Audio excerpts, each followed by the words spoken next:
Banyak dari kita merasa bahwa selalu ada hari esok untuk berubah, tetapi kita lupa bahwa anugerah Tuhan tidak akan selalu menunggu kita.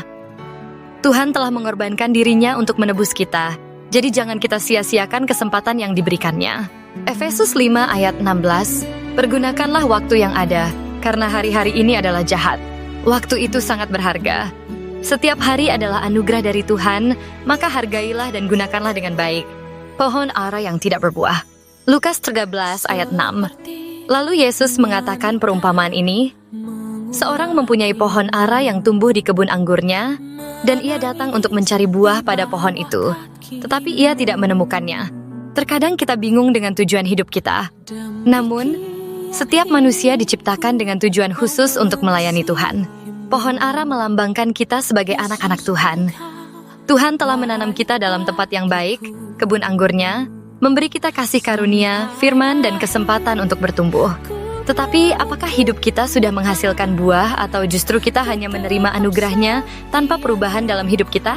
Buah yang Tuhan inginkan bukanlah kesempurnaan, tetapi hati yang bertumbuh dalam iman dan kebaikan. Jangan jadi pohon yang sia-sia. Lukas 13 ayat 7.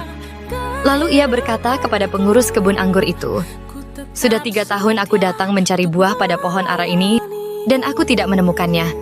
Tebanglah pohon ini. Untuk apa ia hidup di tanah ini dengan percuma? 3 tahun berlalu, tetapi pohon itu tetap tidak berbuah. Berapa lama Tuhan sudah menunggu kita untuk berubah? Kita sering meminta berkat Tuhan, tetapi apakah kita juga bertumbuh dalam iman dan ketaatan? Tuhan tidak pernah menuntut kesempurnaan, tetapi Dia ingin kita bertumbuh dan berbuah dalam kehidupan kita. Jangan hanya menjadi penerima kasih karunia, tetapi jadilah pelaku firman. Jangan kecewa kepada Tuhan jika hidup kita terasa sulit. Justru kita yang harusnya malu karena sering mengecewakan Tuhan. Meski demikian, Tuhan tetap sabar dan terus mengasihi kita. Keseimatan masih ada, tetapi tidak selamanya. Lukas 13 ayat 8-9. Jawab orang itu, Tuan, biarkanlah dia tumbuh tahun ini lagi, aku akan mencangkul tanah sekelilingnya dan memberi pupuk kepadanya. Mungkin tahun depan ia berbuah. Jika tidak, tebanglah dia. Tuhan masih memberi kesempatan kepada kita. Lalu, apa yang harus kita lakukan?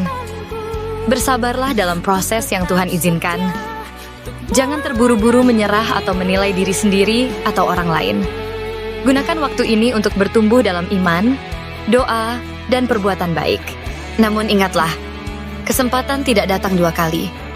Suatu hari, waktu kita akan habis, dan kita tidak bisa mengulang kesempatan yang telah diberikan Tuhan. 3 hal yang tidak bisa diulang. 1. Kematian yang tidak bisa dihindari. Kita tidak tahu kapan waktu kita di dunia ini akan berakhir. Jangan menunda pertobatan dan hidup benar di hadapan Tuhan. 2. Kesempatan yang tidak terulang lagi.